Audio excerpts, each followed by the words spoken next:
हाँ जी। तो कल हमने राजस्थान का प्राचीन इतिहास शुरू किया था। हम पाषाण काल की कुछ साइट्स के बारे में पढ़ रहे थे। हमने कहा था कि सबसे पहले सीए हेकेट नाम का बंदा था जो जयपुर और इंद्रगढ़ से हस्त कुठार या हैंडेक्स का पता लगाता है। उसके बाद ऐसी कुछ चीजें सिटन कौर ने आपके झालावाड़ से प्राप्त की और बी ओलचिन ने जालोर से ऐसी कुछ चीजें प्राप्त की थी। पाषाण काल की एक बड़ी साइट जो अपने को मिली वो बागोर भीलवाड़ा जिले में कोठारी नदी के किनारे स्थित है, जहां पर वीएन मिश्र उत्खनन करते हैं, कृषि और पशुपालन के साक्ष्य प्राप्त करते हैं, छेद वाली सुई प्राप्त करते हैं, वहां से माइक्रोलिथ प्राप्त करते हैं, लघु पाषाण उपकरण जिन्हें हम कहते हैं। बाड़मेर में लूनी नदी के किनारे तिलवाड़ा नाम की ऐसी एक और साइट प्राप्त होती है, वहां पर भी वीएन मिश्र उत्खनन करते हैं, वही पशुपालन के साक्ष्य प्राप्त करते हैं, लेकिन साथ में ही हमें यहाँ से अग्निकुंड भी प्राप्त होते हैं। उसके बाद हम कह रहे थे कि जायल डीडवान और बूढ़ा पुष्कर में भी हमें पाषाण काल की कुछ ऐसी गतिविधियां दिखाई देती है। हालांकि राजस्थान में सबसे पहले मानवीय हलचल यदि कहीं पर देखी गई थी तो बनास और उसकी सहायक नदियों के आसपास के क्षेत्र में देखी गई थी। नाथद्वारा और कांकरोली में आज भी वैसे पेबुल हमें दिखाई दे जाते हैं जो नदियों के बहाव के साथ में लगातार आया करते थे। सिंधु घाटी सभ्यता का एक महत्वपूर्ण स्थल राजस्थान में दिखाई देता है कालीबंगा, जो कि हनुमानगढ़ जिले में घग्गर नदी के किनारे स्थित था, जिसका शाब्दिक अर्थ होता है काली चूड़िया। हम कहते हैं हमें यहाँ से 5 स्तरों का उत्खनन मिला, जिसमें प्राक हड़प्पा और हड़प्पा दोनों का अवशेष प्राप्त होते हैं। जहाँ प्री हड़प्पियन का पहला और दूसरा स्तर प्राप्त होता है, वहीं तीसरा, चौथा और 5वां स्तर हमें हड़प्पा सभ्यता के प्राप्त होते हैं। प्राक हड़प्पा के उस साइट वाली जगह से हमें दक्षिणी पूर्वी दिशा से एक खेत प्राप्त हुआ है, जिसमें हमें जुते हुआ खेत हल चलाया हुआ है, लकड़ी का हल होता होगा, संभवतः एक साथ 2 फसलें प्राप्त करते होंगे। ऐसा कहा जाता है कि फसलें संभवतः गेहूं और जो रही होगी। जो हड़प्पाकालीन स्थल है वो बाकी हड़प्पाकालीन स्थलों की तरह 2 भागों में बंटा हुआ, जिसका पश्चिमी भाग थोड़ा ऊंचा जिसे सिडेटल या गढ़ी कहा जाता था, और जो पूर्वी भाग है वो थोड़ा सा नीचा बना हुआ है और जिसे डाउनटाउन कहा जाता था, निचला नगर कहा जाता था। निचले नगर की जो प्राचीर है, जो परकोटा है, जो रैम्पार्ट है, उसके जस्ट पास में एक मकान बना हुआ घुसते ही, जो संभवतः गेट कीपर का मकान रहा होगा वहां पर। और सड़कें जो थी वो समकोण पर काटती थी। जो मुख्य सड़कें थी वो 7.2 मीटर चौड़ी थी, जो अंदर जाने वाली सड़कें थी वो 3.6 मीटर चौड़ी थी, और गलियों के अंदर जाने वाली सड़कें 1.8 मीटर चौड़ी थी। मुख्य सड़क की तरफ किसी भी घर का दरवाजा नहीं खुलता है, और जो मुख्य सड़क है उसके दोनों तरफ चबूतरे बने हुए, संभवतः लोग वहां पर दुकान लगाते होंगे, दुकान के अंदर रहते होंगे। हमें खूब सारे यहाँ से वो कब्रिस्तान में सौ वगैरह मिलते हैं। एक मम्मी मैंने आपको दिखाई थी, कितना लंबा चौड़ा ढील डाकी टाइप का आदमी यहाँ से हमें प्राप्त हुआ है। एक बच्चे की खोपड़ी मिली है, जिस बच्चे में की खोपड़ी में 6 छेद किए हुए, शायद वो शल्य चिकित्सा या जिसको हम ऑपरेशन टाइप का कहते हैं वैसा कुछ करना वो लोग सीख गए होंगे, उसके बारे में जानते होंगे। दशरथ शर्मा कहते हैं हड़प्पा सभ्यता की तीसरी राजधानी हुआ करती थी, पर ये गरीब बस्ती थी। यहाँ पे कच्ची ईंटों के मकान बने हुए हैं, और जो पर ईंटें जो है वो अलंकृत प्राप्त होते हैं, लेकिन उसके बावजूद आप देखिए कि उन्होंने नालियां बनाई तो पक्की ईंटों की नालियां बनाई, लेकिन घर से जो बाहर जो नाली निकल रही है, घर का जो गंदा पानी निकालने वाली नाली है, वो जो कहीं ना कहीं है वो आपके उससे बनी हुई है, लकड़ी की बनी हुई है। यहाँ से हमें बेलनाकार मुहरें प्राप्त होती है, और हम कह रहे थे कि संभवतः यहाँ पर भूकंप आया होगा, इस वजह से ये सभ्यता नष्ट हो गई होगी, क्योंकि कई जगह पर हमें दरारें दिखाई देती है। 1984-85 के आसपास में भारत सरकार ने यहाँ पर एक म्यूजियम स्थापित कर दिया था। अमलानंद घोष जिन्होंने इसकी खोज की थी, और कालांतर में बीबी लाल और बी के थापर ने 1961 से 69 तक इसका उत्खनन किया था। अमलानंद घोष जो कि 1952 में इसकी खोज करते हैं, वो इसके बारे में ऐसा कहते हैं कि संभवतः ये सभ्यता पहले बीकानेर के आसपास में रही होगी, और इसका नाम वो सोती सभ्यता देते हैं। वो इसे पूरी हड़प्पा सभ्यता का उद्गम स्थल बताते हैं, और इसे कालीबंगा प्रथम भी बताते हैं। वो कहते हैं सावनी और पुगल इसके 2 मुख्य केंद्र हुआ करते थे। आज वहीं से हम आगे शुरू करते हैं। एक और सभ्यता कालीबंगा से थोड़ा सा बाद की, हड़प्पा से थोड़ा सा बाद की, आप लेटर हड़प्पा कह सकते हैं उसको, पोस्ट हड़प्पा कह सकते हैं उसको। एक सभ्यता हमें प्राप्त होती है आहड़।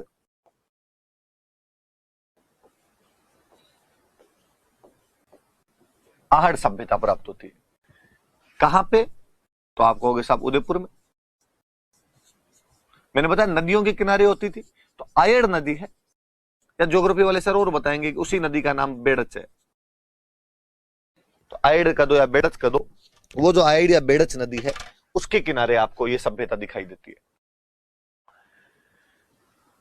प्राचीन काल में जो प्राचीन अभिलेख मिले हैं हमें, या जो जैनों के ग्रंथ मिले हैं, उसके अंदर इसका नाम मिलता है हमें आघाटपुर। किसका नाम आघाटपुर हुआ करता था प्राचीन अभिलेखों में और जैन ग्रंथों में। शक्ति कुमार का एक तो आठपुर अभिलेख मैंने भी आपको बताया था, आघाटपुर भी कहते थे, आठपुर भी कहते थे, जिसमें मैंने बताया था कि अल्लट ने हुण राजकुमारी हरिया देवी से विवाह किया था, और हरिया देवी ने हर्षपुर नामक एक गांव बसाया था। तो उसी हम आठपुर आघाटपुर की बात कर रहे थे। स्थानीय भाषा में लोग इसको धूलकोट कहते हैं। ताम्र पाषाणिक सभ्यता है, चैल्कोलिथिक सिविलाइजेशन थी। तांबा खूब सारा मिला है हमें यहां से, इसलिए इसका नाम ताम्रवती नगरी है। कॉपर सिटी थी, और वास्तव में तो हमें तांबा गलाने की भट्टियां मिली है यहां से।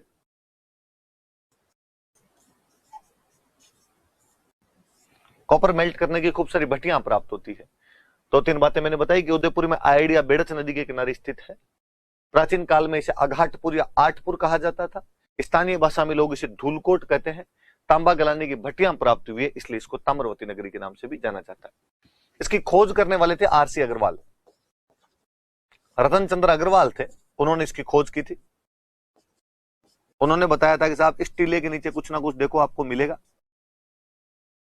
बाद में जो एक्सकेवेशन करने वाले थे, जिन्होंने इसका उत्खनन किया था, वो लोग सबसे पहले उत्खनन करने के लिए आए थे यहां पे अक्षय कीर्ति व्यास।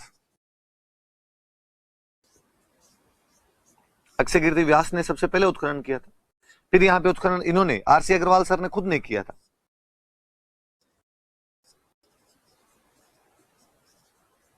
वीएन मिश्र जो हम कल पढ़ रहे थे, पुणे यूनिवर्सिटी वाले, वो भी यहां पर उत्खनन करके गए थे। और लास्ट में एक गुजराती बंधु आए थे, हसमुख धीरज सांकलिया या एचडी सांकलिया, उन्होंने ये भी यहां पर उत्खनन किया था। दोनों तीनों बातें याद रखेगी। इसको discovered by Ratan Chandra Agrawal and excavated by Akshay Kirti Vyas, Ratan Chandra Agrawal, Virendranath Mishra और हंसमुख धीरज सांकलिया जो थे, उन्होंने इसका उत्खनन किया था। वापस देख लेना, नॉर्मल जानकारी। आहड़ उदयपुर जिले में आयड या बेड़च नदी के किनारे स्थित है, जिसे प्राचीन अभिलेखों और जैन ग्रंथों में अघाटपुर या आठपुर कहा गया है। स्थानीय भाषा में लोग इसे धूलकोट कहते हैं और तांबा गलाने की भट्टियां प्राप्त हुई है, इसलिए इसे ताम्रवती नगरी कहा जाता था। इसकी खोज रतन चंद्र अग्रवाल ने की थी और इसका उत्खनन अक्षय कीर्ति व्यास, रतन चंद्र अग्रवाल, वीरेंद्रनाथ मिश्र और आपके हंसमुख धीरज सांकलिया द्वारा किया गया था। क्या मिलता है अपने को, क्या नहीं मिलता, हम उसके बारे में जाने। इससे तो आगे नहीं जा रहा।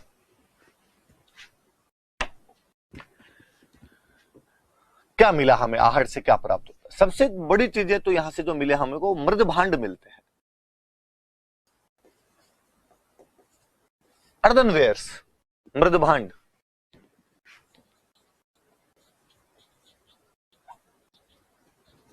मृद मतलब मिट्टी, भांड मतलब बर्तन, मिट्टी के बड़े बड़े बर्तन, मटके टाइप के आप कह लो, वो प्राप्त होते हैं हमें यहां से।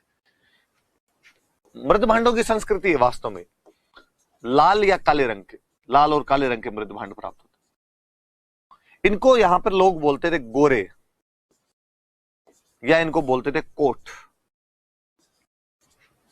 आपको कोई कहेगा कि हमें आहड़ से लाल व काले अर्दनवेयर्स प्राप्त होते हैं, रेड एंड ब्लैक अर्दनवेयर्स या मृद भांड प्राप्त होते हैं, जिन्हें क्या कहा जाता था लोकल लैंग्वेज में, वहां के जो लोग थे उनको क्या कहा करते थे, इनको गोरे कहा करते थे और इनको कोट कहा करते थे। एक जगह से हमें 6 चुल्ले मिले हैं।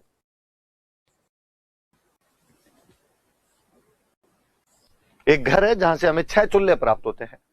तो उनका इतने चुल्ले कैसे? तो किसी ने कहा ज्वाइंट फैमिली रही होगी, संयुक्त परिवार रहा होगा। किसी ने कहा यह भी तो हो सकता है कोई लंगर चलता हो, यहां सामूहिक भोजन की व्यवस्था होती होगी, एक दिन तो सब यहां पर साथ में बैठ के खाएंगे, कलेक्टिव फीस्ट टाइप का कुछ होता हो।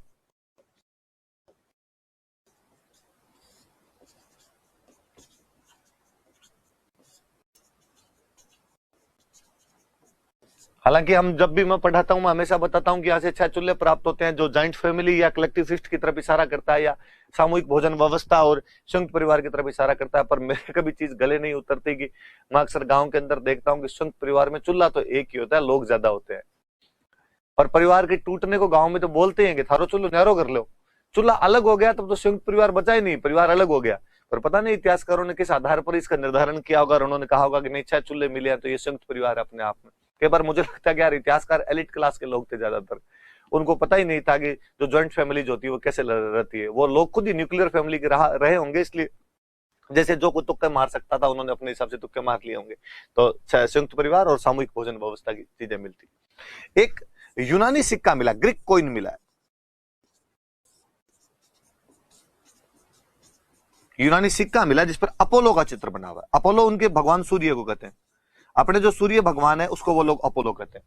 तो ग्रीक कॉइन मिला जिसपे अपोलो का चित्र बना हुआ। इससे पता चलता है कि आहड़ के लोगों का संबंध कहीं ना कहीं उनसे रहा होगा, यूनान के लोगों से रहा होगा, व्यापार करते होंगे, व्यापार के सिलसिले में इधर से उधर आते होंगे। वैसे भी आहड़ व्यापार का एक मुख्य केंद्र हुआ करता था। तो यूनान में या तो लोग यहां से कोई गया होगा, वहां से कोई आया होगा, इसी वजह से उनका कोई नाप है।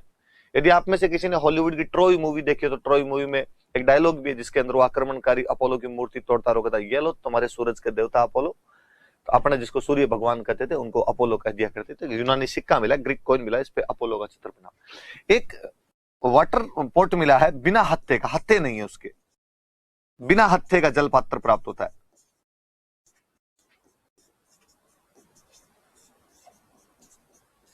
बिना हत्थे का जल पात्र प्राप्त, ऐसे जल पात्र हमें ईरान से मिले हैं।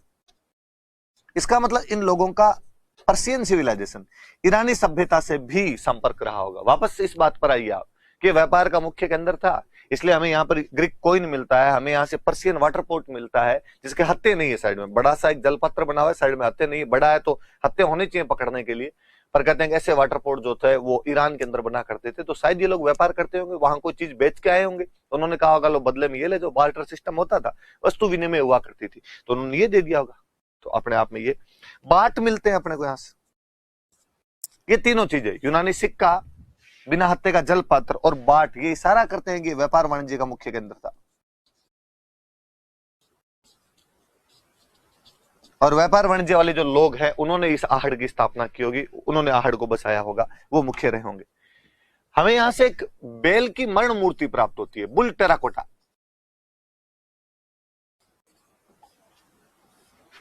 बेल की मरण मूर्ति प्राप्त होती है, बुल टेराकोटा एक प्राप्त होती है। मरण मूर्ति मतलब मिट्टी की बनी हुई मूर्ति है। ऐसी मूर्तियां हमें बनास नदी के आसपास के जो भी जगह वहां पर मिली है, इसलिए इनके नाम ही है बनास का बेल या बनासियन बुल।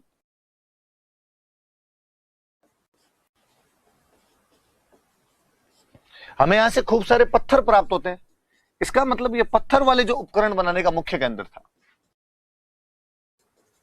पाषाण स्टोन के जो उपकरण बनते थे उनका ये मुख्य केंद्र रहा होगा। अपने को यहां से एक सिलबट्टा मिला है,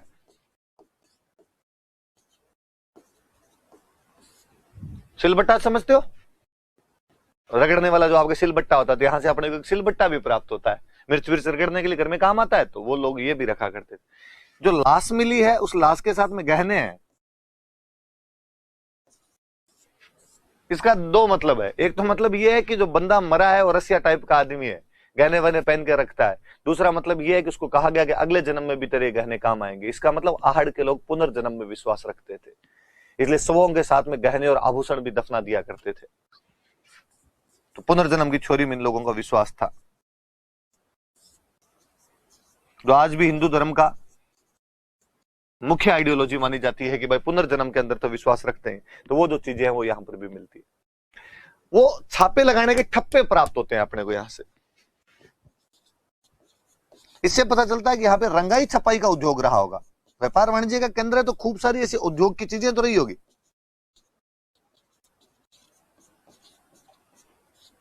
कि छापे छापे मिले, ठप्पे अलग अलग मिले, जिनको यूं लगा लगा के आप रंग करो, रंग करने के बाद वो ठप्पे लगा दो तो अलग अलग प्रकार के अलंकरण वगैरह बन जाते, फूल पत्तियां बनाने, कोई त्रिभुज वर्ग वृत्त ये बनाने, तो ये सब चीजें मिलती है। ये आहड़ की खूब सारी बातें हैं। क्या क्या मिला है अपने को, क्या क्या नहीं मिला है, इन सब चीजों का अपने ध्यान रखना। आप काम कर रहे हैं, चलो मैं वापस यदि बताऊं आपको तो आहड़ जो है वो अपने को उदयपुर में आइड या बेड़छ नदी के किनारे स्थित है। प्राचीन काल में इसको आघाटपुर या आठपुर कहा जाता था, स्थानीय भाषा में धूलकोट कहते हैं। तांबे गलाने की भट्टियों की वजह से इसको ताम्रवती नगरी कहा जाता है। रतन चंद्र अग्रवाल ने इसका खोज की थी।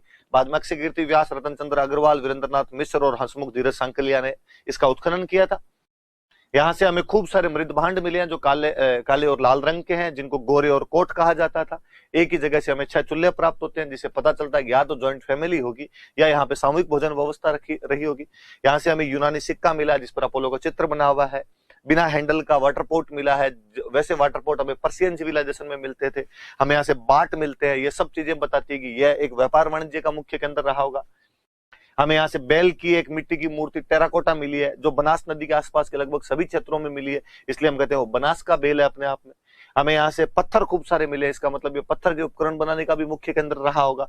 हमें यहाँ से एक सिलबट्टा मिला है, जो लाश मिली है उसके साथ गहने हैं, इसका मतलब ये लोग कहीं ना कहीं पुनर्जन्म में विश्वास रखते होंगे।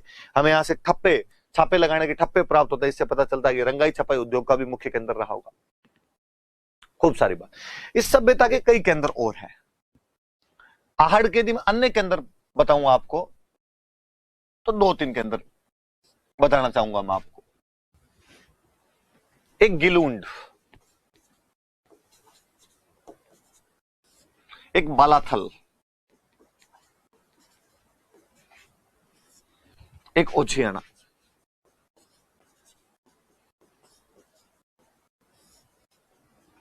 तीन सेंटर अपने को और दिखाई देते हैं, गिलूंड, बालाथल और ओझियाना।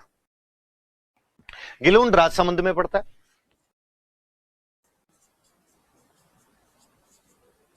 बनास नदी के किनारे। 2 टीलों का उत्खनन किया गया था, जिनको लोकल भाषा में लोग मोडिया मगरी बोलते हैं। उस मोडिया मगरी का उत्खनन किया गया था, वहां से गिलुंड की सभ्यता अपने को पता चलती है। मैं ये 2 आगे बता दूंगा, मैं पहले इसके बारे में थोड़ी समझा दूंगा ना आपको। उत्खनन करने के लिए 2-3 लोग, एक तो वही आपके ब्रजवासी लाल, बीबी लाल, जो कल हम पढ़ रहे थे कालीबंगा वाले। एक वीआर सिंधे, वीएन मिश्र नहीं हुए, अलग अलग आदमी, वीआर सिंधे अलग बंदे। एक विदेशी थे, ग्रेगरी पोसल।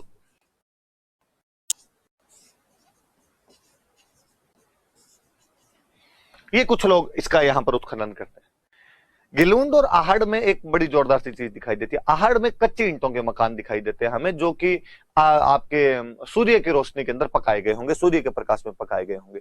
जबकि गिलुंड में हमें पक्की ईंटों का प्रयोग दिखाई देता है।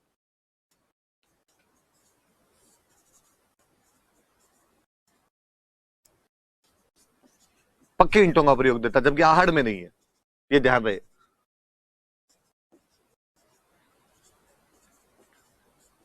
आहड़ के अंदर नहीं है, लेकिन हमें यहां से ये पक्की ईंटों के वो प्रयोग दिखाई देता है।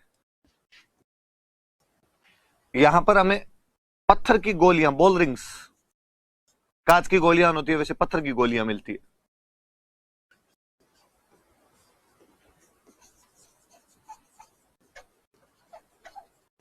मिट्टी के खिलौने, टावरों के जो खिलौने होते हैं, हाथी घोड़े बने हुए। और सबसे जोरदार चीज तो हाथी दांत की चूड़ियां।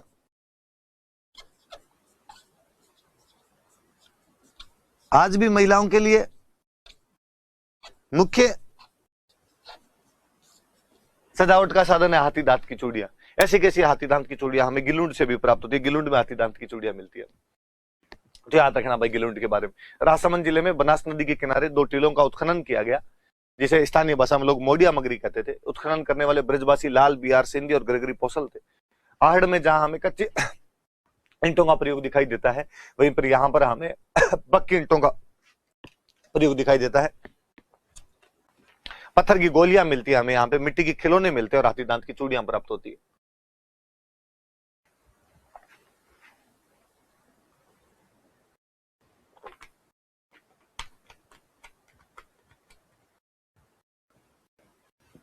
ये गिलुंड के बारे में। गिलुंड आहड़ सभ्यता का एक मुख्य केंद्र रहा है।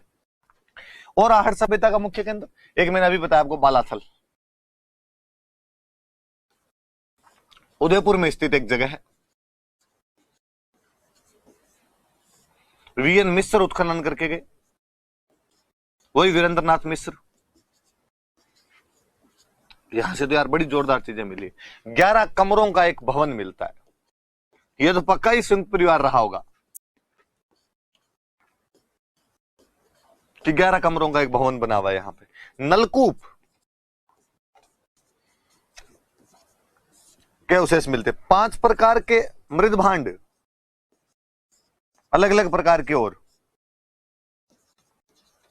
पॉलिशदार मिलते हैं, सादे मिलते हैं, काले मिलते हैं, अलग अलग प्रकार के मृद भांड और मिलते हैं। 5 प्रकार के मृद भांड प्राप्त होते हैं। इन लोगों का ऐसा कहा जाता है कि हड़प्पा वालों से कांटेक्ट था, हड़प्पा सभ्यता से संपर्क था इनका। कैसे पता चला? तो कहा यार, एक तो जो मृद भांड मिले हैं ये वैसे ही हैं, एक तांबे के औजार प्राप्त होते हैं, ये वैसे के वैसे हैं जैसे हड़प्पा के अंदर थे।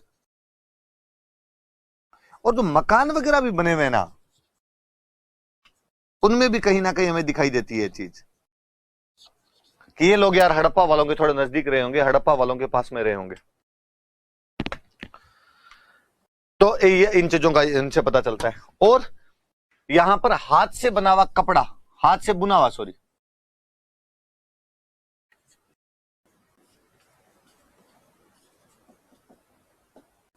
हाथ से बुना हुआ कपड़ा मिला है। तो मुख्य मुख्य थोड़ी चीजें याद रखना कि बालाथल एक आहड़ सभ्यता का एक और मुख्य केंद्र है जो उदयपुर में स्थित है।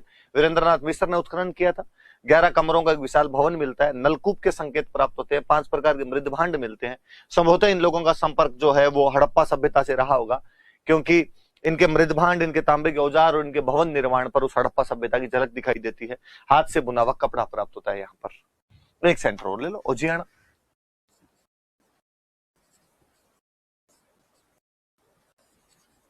ये भीलवाड़ा में,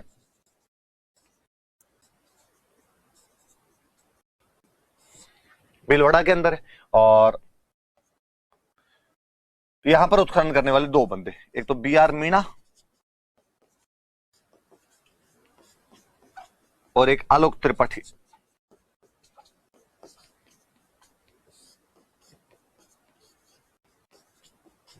B.R. मीणा और आलोक त्रिपाठी 2 बंदे थे जिन्होंने यहां पर उत्खनन किया था। तो ये और याद रख लेना थोड़ा सा। उजियाना भीलवाड़ा में है, जहां B.R. मीणा और आलोक त्रिपाठी। यहां तो ज्यादा कोई बातें नहीं। गाय और बैल की मरण मूर्तियां प्राप्त होती है। वही मैंने कहा कि ये बनास के आसपास वाले सब क्षेत्रों में प्राप्त हुई है। टेराकोटा मरण मूर्तियां वो प्राप्त होती है। और बनास के आसपास जब इतनी मरण मूर्तियां मिलती है तो मुझे इस बात पर कतई अतरज नहीं होता कि आज भी राजसमंद जिले में नाथद्वारा के पास में गांव मोलेला, जो कि टेराकोटा के लिए सबसे अधिक फेमस है। इसका मतलब कहीं ना कहीं पुराने टाइम में यहाँ के लोग टेराकोटा बनाने में सिद्धहस्त हुआ करते थे। टेराकोटा बनाने में प्रवीण, एक्सपर्ट, निपुण थे। इसलिए आज भी यहाँ के लोग ये चीजें बखूबी कर लेते हैं। तो ये इस सभ्यता के, आहड़ सभ्यता के 3 बड़े केंद्र मिलते हैं, 3 मुख्य केंद्र मिलते हैं। आहड़ एक तो खुद तो है ही अपने आप में, उसके बाद में गिलुंड है, उसके बाद में बालाथल है, उसके बाद में उजियाना है। तो ये 3 चीजें याद रख लेना। अब इसके बाद मैंने कल जब आपको समझाया था तो मैंने कहा था पहले पाषाण काल है। पाषाण काल के बाद में आपकी जो सिंधु घाटी सभ्यता पढ़ेंगे, हम सिंधु घाटी सभ्यता के बारे में पढ़ रहे हैं। सिंधु घाटी सभ्यता से थोड़ी सी बाद की आहड़ सभ्यता है, तो मैंने आपको साथ में यही पढ़ा दी, इसमें क्या क्या चीजें थी वो भी यहाँ पर आपको बता दी। अब इसके बाद वाली वैदिक सभ्यता है। वैदिक सभ्यता के बारे में अपने पास ज्यादा जानकारियां है नहीं।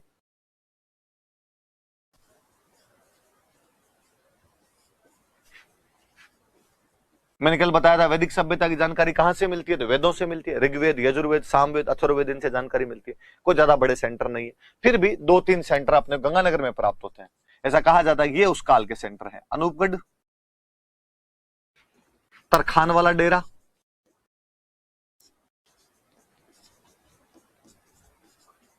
और चकचौसठ। कुछ साइड में गांव के नाम ऐसे ही हैं। इंदिरा गांधी नहर के आसपास के जो गांव है उनको चक्की कहा जाता है। तो चक-64, तरखान वाला डेरा और अनूपगढ़ 3 जो केंद्र मिले हैं वो हमें वैदिक सभ्यता केंद्र मिलेंगे। यहाँ पर वैदिक सभ्यता के टाइम में कुछ चीजें रही होगी, इतनी कुछ बातें अपने को पता चलती है। बाकी ज्यादा वैदिक सभ्यता की बातें अपने पास में नहीं। वैदिक सभ्यता के जस्ट बाद में रामायण महाभारत का काल माना जाता है। इतिहासकार ऐसा कहते हैं कि वो काल ये है, महाकाव्य काल कहते हैं इसको, रामायण महाभारत वाले काल को, कि महाकाव्य काल था।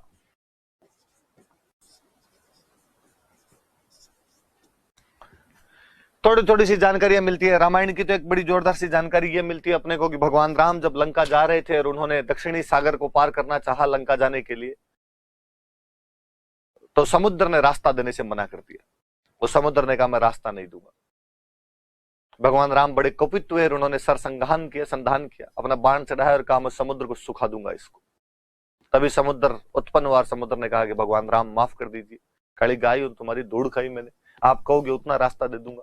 और फिर उस रास्ते पर नल और नील नाम के 2 इंजीनियर बंधुओं ने वहां पर पुल का निर्माण किया, जिसे हम राम सेतु के नाम से जानते हैं। पर भगवान राम जो तीर चढ़ा चुके थे, अब उस तीर का क्या किया जाए। तो कहा जाता है कि वो तीर उन्होंने राजस्थान की तरफ छोड़ दिया था। अपने यहाँ पर किसी टाइम में समुद्र की लहरें उफना करती थी, उस तीर के छोड़ने के बाद में ये क्षेत्र पूरी तरीके से मरुस्थल में बदल गया था और उसको मरुकांतार के रूप में जानने लगे।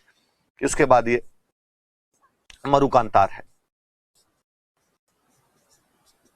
और कहते हैं आज भी अपने पश्चिमी राजस्थान के अंदर शंख, सिपी, कोड़ी जैसी खूब सारी चीजें मिलती है, जो इस बात का अवशेष है कि पहले यहाँ पर समुद्र रहा होगा और उसी की जो सामग्री होती है उनके अवशेष वो अपने को वहां पर प्राप्त हो जाते हैं। महाभारत काल के लिए भी कहा जाता है कि कृष्ण और बलराम कभी इस प्रदेश से होकर, इस मरुकांतार से होकर गुजरे थे।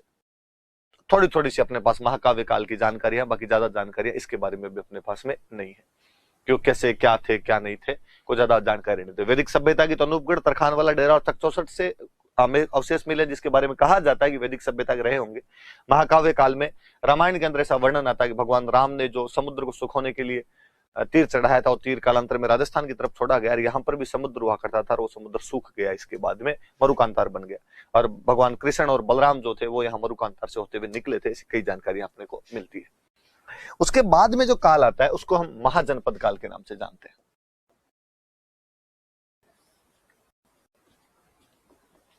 हमेशा कहते हैं कि वैदिक काल में हमारे यहाँ पर छोटे छोटे राज्य बन गए थे, जिनको शुरुआत में जन कहते थे और बाद में उनको जनपद कहने लग गए। ऋग्वैदिक काल में जो जन थे, राज्य को जन कहा जाता था, कालांतर में वो जनपद कहलाने लग गया। फिर धीरे धीरे अपने यहाँ पे 16 बड़े महाजनपद आ गए थे। और आप पढ़ोगे, जब बाद में एंशियंट पढ़ोगे तो पढ़ोगे कि बौद्धों का ग्रंथ अंगुत्तर निकाय, खुद्दक निकाय, जैनों का ग्रंथ भगवती सूत्र, इन सब से हमें जानकारी भी मिलती है कि 16 महाजनपद हुआ करते थे, उनके नाम भी मिलते हैं। ये बात अलग है कि नाम थोड़े अलग अलग है, कुछ तो कॉमन है, कई जैनों ने कोई अलग नाम लिख दिया, इन्होंने कुछ अलग नाम लिख दिया। अपने यहाँ पे जो एक बड़ा महाजनपद जो अपने ही था, पूरी तरीके से अपने था, बाकी की तो कईयों की बाउंड्री टच करा करती थी। एक जो महाजनपद पूरा अपने ही हुआ करता था वो था मत्स्य। मत्स्य महाजनपद अपना मुख्य भाग था। कौन से इलाके में? तो जयपुर, अलवर, भरतपुर,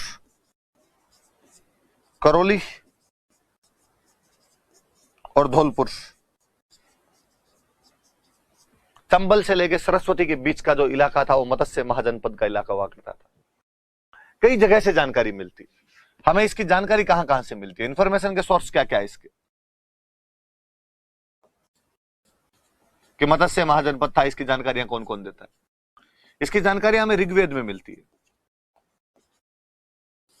और ऋग्वेद के अंदर लिखा हुआ है कि मत्स्य जनपद का जो राजा था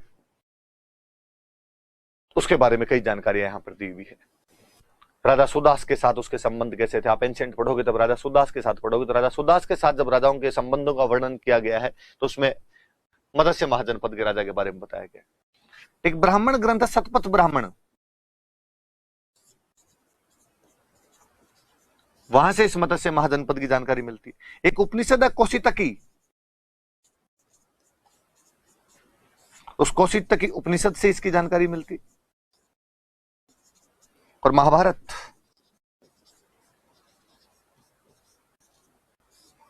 महाभारत से भी हमें मत्स्य महाजनपद की जानकारी मिलती। तो मत्स्य महाजनपद के बारे में जानना भाइयों कि मत्स्य महाजनपद क्या क्या था, क्या नहीं था। तो जयपुर, अलवर, भरतपुर, करौली और धौलपुर के क्षेत्रों में मत्स्य महाजनपद था, जिसकी जानकारी हमें ऋग्वेद से मिलती है, हमें शतपथ ब्राह्मण से मिलती है, हमें कौशितकी उपनिषद से मिलती है, हमें महाभारत से मिलती है। महाभारत में ऐसा उल्लेख है कि इस मत्स्य महाजनपद की राजधानी विराटनगर हुआ करती थी। राजा विराट का देश था, तो विराटनगर राजा विराट ने स्थापित किया था इसको। यहां का राजा का नाम भी विराट था।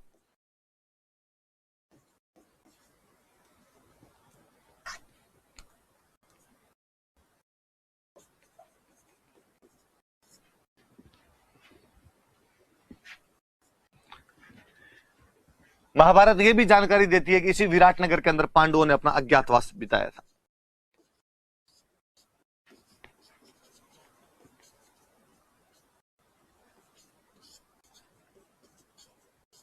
कि पांडवों ने अपना अज्ञातवास इसी जगह पर बिताया था। और यदि आपको याद हो तो हमेशा पढ़ते भी हैं कि पांडवों को 12 वर्ष का वनवास और 1 वर्ष का अज्ञातवास मिला था। पांडव जैसे तैसे अपना वनवास कंप्लीट करते हैं। अज्ञातवास में कहा गया कि यदि इस बार आपको देख लिया गया तो एक बार पुनः आपको 12 वर्ष का वनवास और 1 साल का अज्ञातवास भुगतना पड़ेगा, उसके लिए तैयार रहिए आप। पांडव उस अज्ञातवास को काटने के लिए राजा विराट के पास में अलग अलग रूपों के अंदर यहां पर आते हैं, नौकरियां कर लेते हैं। जैसे हम पढ़ते हैं कि अर्जुन जो थे बरहनल्ला, एक नपुंसक के रूप में बरहनल्ला बनकर, एक नर्तक बनकर, और यहाँ राजा विराट की पुत्री हुआ करती थी राजकुमारी उत्तरा। राजकुमारी उत्तरा को डांस सिखाने लग जाते हैं। क्या हो गया?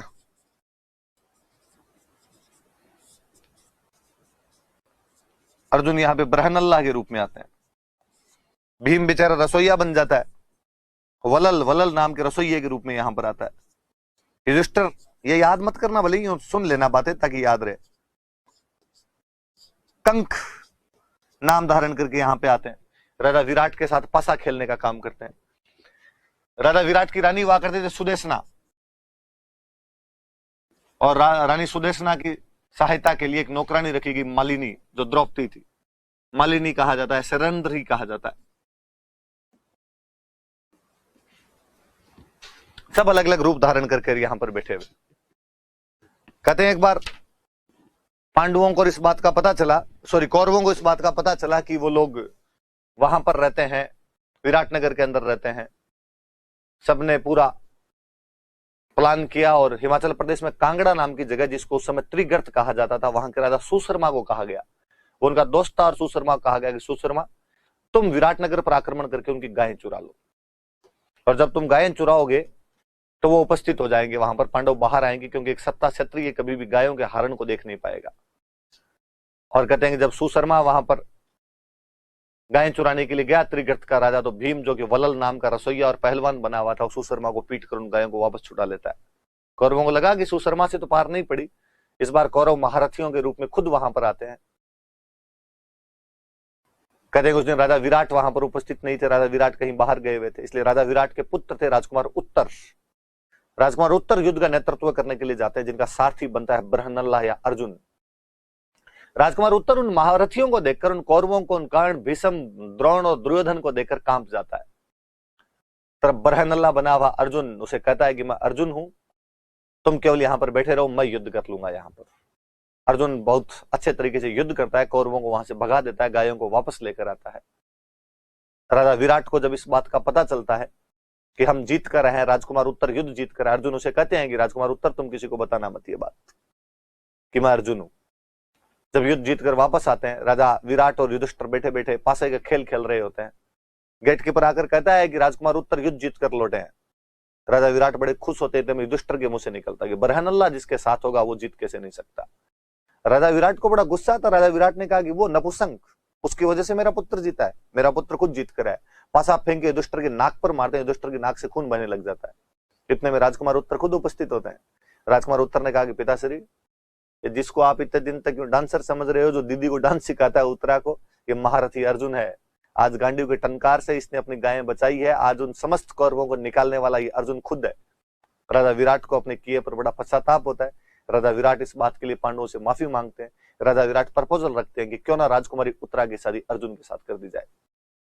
अर्जुन कहते हैं कि साहब ये स्टूडेंट है, और कोई एज डिफरेंस नाम की भी तो चीज होती है अपने आप में, क्यों ना आप इसकी शादी मेरे पुत्र अभिमन्यु के साथ कर दो। राजकुमारी उत्तरा की शादी अभिमन्यु के साथ की गई। संभवतः मुझे याद आता है कि ये कहानी मैंने पहले भी कहीं आपको सुनाई होगी। और उसी उत्तरा के गर्भ से राजकुमार परीक्षित का जन्म हुआ था। महाभारत के बाद में यदि कोई राजा बना था पांडवों की तरफ से तो राजा परीक्षित थे। तो आप यूं मान लीजिए कि राजा परीक्षित जो महाप्रतापी सम्राट हुए थे, वो अपने भांजे थे, वो विराटनगर के थे। पांडव यहाँ पर अज्ञातवास बिता के गए थे। तो ऐसी खूब सारी हमें जानकारियां मिलती है। यह भी है कि महाभारत के बाद में जब ये कुरु जनपद वाले ये निर्बल हो गए थे, तो कहते मत्स्य महाजनपद शक्तिशाली होने लगता है उसके बाद में। हालांकि राजा विराट अपने पुत्रों शंख, श्वेत और उत्तर के साथ महाभारत के युद्ध में भाग लेते हैं, और भाग लेते हुए लड़ते हुए मारे जाते हैं उस युद्ध के अंदर। पर फिर भी मत्स्य महाजनपद उसके बाद में भी बना रहा था। और इस मत्स्य महाजनपद वालों की एक पड़ोस में अलवर में एक जनपद और हुआ करता था, सालवय। इनके साथ में सीमा विवाद चलता रहता था। तो कोई पूछे कि मत्स्य महाजनपद का अलवर के एक अन्य कौन से जनपद के साथ में बाउंड्री डिस्प्यूट था, भारत पाकिस्तान वाला मामला था, तो सालवय जनपद के साथ में ऐसा विवाद इनके बीच में हुआ करता था। हालांकि कहते हैं कि एक महाजनपद और हुआ करता था, चेदी। अपने राजस्थान में नहीं था, बाहर था। शिशुपाल चेदी राज थे। महाभारत में जो शिशुपाल है वो चेदी के राजा थे। और चेदी महाजनपद था, इसने एक बार मत्स्य महाजनपद को हराया था और अपने कब्जे में कर लिया था। हालांकि बाद में मत्स्य महाजनपद वापस आजाद हो जाता है, लेकिन तभी एक महाजनपद उभर कर आता है, इन 16 को सबको निगल जाता है, वो था मगध। और मगध महाजनपद ने बाद में मत्स्य महाजनपद पर अधिकार कर लिया था। मगध में कालांतर में एक वंश आता है मौर्य, और हम पढ़ेंगे आगे कि उस मौर्यों के एक महाप्रतापी सम्राट अशोक ने इसी विराटनगर के अंदर अपना एक अभिलेख लगवाया था। तो उसकी जानकारी हम उसके अंदर और करेंगे। तो याद रखना कि मत्स्य महाजनपद के अलवर में स्थित अन्य एक जनपद सालवय जनपद से सीमा को लेकर विवाद चलता रहता था। इस मत्स्य महाजनपद को चेदी महाजनपद ने एक बार हराकर कब्जे में कर लिया था, पर मत्स्य महाजनपद पुनः आजाद हो जाता है। कालांतर में मगध के साम्राज्यवादी नीति जो थी उसका शिकार होकर मत्स्य महाजनपद मगध महाजनपद के अंदर विलय हो जाता है, बाद में मौर्यों के अधीन हो जाता है। वो दो बड़े और महाजनपद, जो 16 महाजनपद थे उनमें दो बड़े और महाजनपद जिनकी सीमाएं अपनी लगा करती थी या जिनके अंडर में हम आया करते थे, वो एक तो था कुरु और एक था सूरसेन। सूरसेन के अंदर तो अपने अलवर का पूर्वी भाग आता था,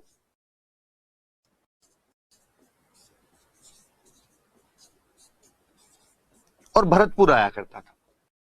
क्या है आज इसके? भगवान कृष्ण खुद इसी सूरसेन महाजनपद के थे, जिनकी राजधानी हुआ करती थी मथुरा। राजधानी मथुरा थी। दो बड़े केंद्र जो अपने यहां पर थे वो थे बयाना और कामा, ये इसके बड़े केंद्र हुआ करते थे सूरसेन महाजनपद। कुरु महाजनपद जिसकी राजधानी इंद्रप्रस्थ हुआ करती थी, कौरवों पांडवों की राजधानी जो है, इसमें अपने अलवर का उत्तरी भाग आया करता था।